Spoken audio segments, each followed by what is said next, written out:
नमस्कार। चलिए आज आपको ले चलते हैं उत्तराखंड के एक ऐसे हिस्से में जो देवभूमि की आत्मा को अपने अंदर समेटे हुए है। ये सफर है पौड़ी गढ़वाल का, एक ऐसी जगह जहां प्रकृति, इतिहास और संस्कृति तीनों का एक अद्भुत संगम देखने को मिलता है। तो आइए इसमें और गहराई से उतरते हैं। तो मन में एक सवाल आता है कि आज की इस भागदौड़ भरी जिंदगी में हिमालय की गोद में अगर शांति और संस्कृति का असली अनुभव लेना हो तो वो कहाँ मिलेगा। इसका जवाब छिपा है पौड़ी गढ़वाल की इन्हीं वादियों में, एक ऐसी जगह जो हमारी उम्मीद से कहीं ज्यादा लौटाती है। चलिए सबसे पहले उस चीज की बात करते हैं जो किसी को भी पहली नजर में ही अपना बना लेती है, यहाँ का अद्भुत प्राकृतिक सौंदर्य। पौड़ी गढ़वाल की खूबसूरती सिर्फ आंखों से देखी नहीं जाती, बल्कि यहाँ की हवा में महसूस की जाती है, यहाँ की शांति में सुनी जाती है। देखिए, जिला बसा है मध्य हिमालय में। इसका मतलब है कि यहाँ न तो बहुत ज्यादा ऊंचाई की कोई कठोरता है और न ही मैदानों का शोरगुल।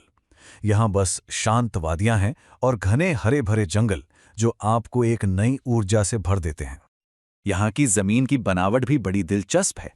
एक तरफ आसमान को छूते हुए पहाड़ हैं, तो दूसरी तरफ गहरी गहरी घाटियां, और इन्हीं पहाड़ों पर तराशे हुए सीढ़ी-नुमा खेत, साथ में देवदार और बांज के जंगल।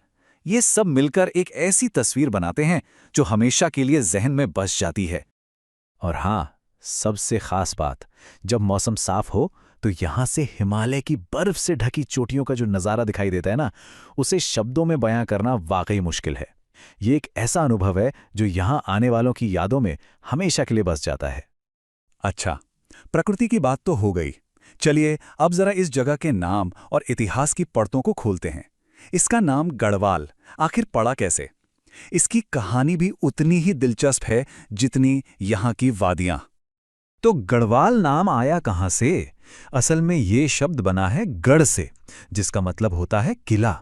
जरा सोचिए, पुराने जमाने में ये पूरा इलाका छोटे छोटे किलों यानी गढ़ों में बटा हुआ था, और इन्हीं गढ़ों की धरती होने की वजह से इसका नाम पड़ गया गढ़वाल। पौड़ी का सफर सदियों लंबा है। प्राचीन काल में ये छोटे छोटे गढ़ों में बटा था। फिर मध्यकाल में अजयपाल जैसे शासकों ने इन सभी गढ़ों को एक साथ मिलाकर एक मजबूत राज्य बनाया।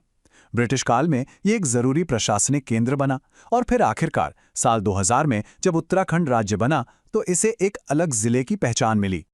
इतिहास से आगे बढ़कर अब बात करते हैं यहाँ की जीवंत संस्कृति और गहरी आस्था की। यही वो चीजें हैं जो यहाँ के लोगों के जीवन का आधार हैं। गढ़वाली संस्कृति की असली झलक यहीं मिलती है। यहाँ के जो लोक नृत्य हैं जैसे झोड़ा और चांचरी, ये सिर्फ नाच नहीं है बल्कि पूरे समुदाय की खुशियों का इजहार है।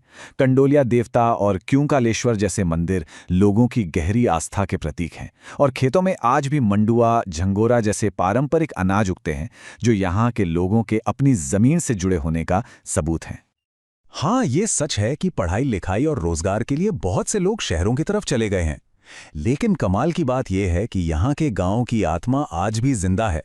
वही अपनापन, वही सरल जीवन शैली।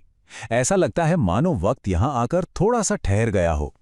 तो अब देखते हैं कि आज के दौर में पौड़ी गढ़वाल क्या मायने रखता है और आने वाले भविष्य के लिए इसमें क्या संभावनाएं छिपी हैं। आजकल एक नया विचार उभर रहा है, शांत पर्यटन यानी पीस टूरिज्म। ये उन लोगों के लिए है जो भीड़-भाड़ से दूर प्रकृति के बीच असली सुकून खोजना चाहते हैं, और इस खोज के लिए पौड़ी गढ़वाल से बेहतर जगह शायद ही कोई हो। यहाँ हर तरह के यात्री के लिए कुछ न कुछ जरूर है। अगर रोमांच चाहिए तो ट्रैकिंग के रास्ते बुला रहे हैं। अगर मन को शांत करना है तो प्रकृति के बीच टहल सकते हैं। आस्था खींच लाई है तो यहाँ प्राचीन मंदिर हैं, और अगर संस्कृति को करीब से जीना है तो ग्रामीण पर्यटन का अनुभव आपका इंतजार कर रहा है। तो आखिर में पौड़ी गढ़वाल क्या है? शायद ये एक लाइन सब कुछ बयां कर देती है। ये संस्कृति, इतिहास और प्रकृति का एक बहुत ही खूबसूरत संगम है। ये सिर्फ एक जगह नहीं, एक एहसास है। और अब एक सवाल जिसके साथ हम आपको छोड़े जाते हैं। जैसे जैसे शहरी जीवन की भागदौड़ और तनाव बढ़ रहा है, क्या पौड़ी गढ़वाल जैसी शांत और सुकून देने वाली जगहों का महत्व हमारे लिए और भी गहरा नहीं होता जा रहा है? इस पर जरूर सोचिएगा।